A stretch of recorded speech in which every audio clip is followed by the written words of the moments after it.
And then my dad worked in a camp a lot when I was a kid, which, didn't help because now I don't have that father figure around, that authoritative figure. And I ran that house, like, and not in a good way, like I was very mischievous, like Mm-hmm. I acted out, I did whatever I want.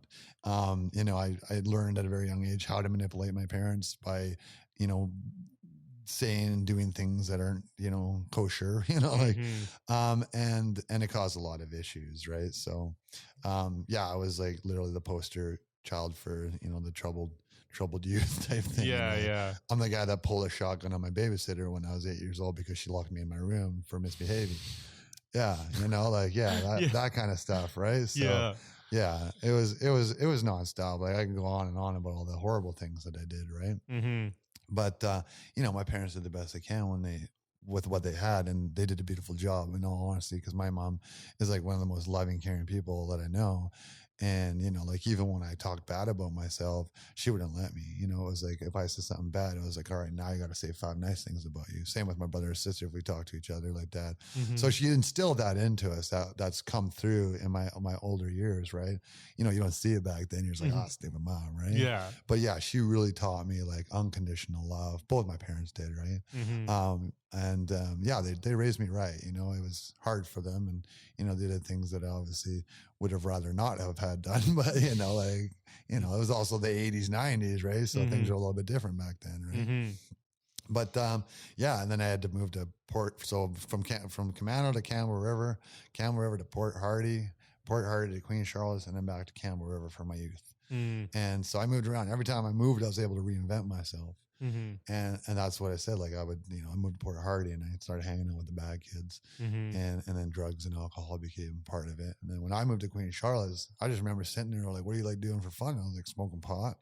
And they're like, "Well, what else?" I'm like, "I don't know, smoking pot." Like that's all I could say. Like, Yeah. what a loser. Right? Like there were so many other things I loved to do. Like I loved going on hikes and biking and like kayaking and all these things that all I could say like, to be cool was smoking pot, right? Because I didn't want to look like this geeky kid, because that's kind of who I was when I was a kid too. I was like, I was in Boy Scouts still. I was like 12 years old. I got made fun of that for that, right? Like I succumbed to the peer pressure, right? Mm-hmm. And like I was at Drew Forest Warren, I was in like cadets, and I loved nature. I loved like I can survive in nature now Mm-hmm. because of it. But all these other kids are like, "Oh yeah, we're like watching MTV and stuff." I'm like, I'm gonna go build a fort in the in the woods, guys. Like let's go cut some trees down.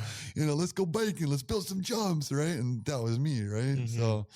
And yeah, I didn't really fit into a lot of these other cool kids, and I wanted to be a cool kid, right? And like a lot of kids did, they want to have friends, they want to feel connected, and yeah, definitely didn't have that. And so that's where you started to find that would have been with using alcohol and Yeah, drugs. right. Because you drink and then people think you're hilarious, and I became that wild, crazy guy. I was that guy, the guy that tries to do a backflip off the roof or something like that. Like, oh, I'm gonna drive my bike and go over the truck and like I was the crazy guy. Like I'm the guy that almost broke his collarbone. Doing a catwalk into a chain link fence and like things like that. Right? Yeah, Like, yeah. yeah, it was, whatever extreme things I could do to make people be like, "Whoa, look at Jesse." That's what I would do. And at that time, like in these earlier stages, you didn't see it as like a bad thing No, that obviously you were not, doing right? it. So when did you start to realize that it was like an issue?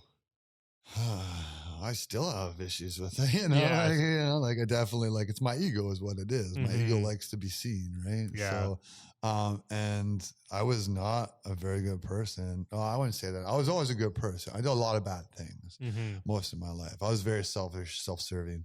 And like obviously I still had a heart, and that did shine through sometimes. But a lot of the stuff that I would lie like crazy, man. I didn't care. Like whatever it was to get my way, I would do. Didn't matter what was left in the wake. And it causes all these problems, right? So if you lie, it does catch up to you, right? And it did catch up to me, I did have a career as a chef. I was a chef for 23 years. I started when I was 14 years old in Queen Charlotte's, and I did quite well at that. Like that's the one thing that I did really, really well at.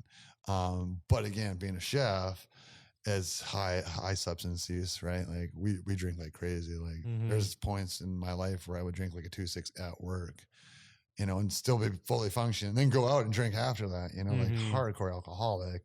But the alcohol was never like a super huge issue. It was more like this, like, oh, summer I drink more, you know, like a lot of people, right? Like you call it almost like normal alcoholism. Yeah. You know, it's not extreme alcoholism where it's like my life wasn't damaged in a sense. Like I'm not losing my job. I'm not losing my place.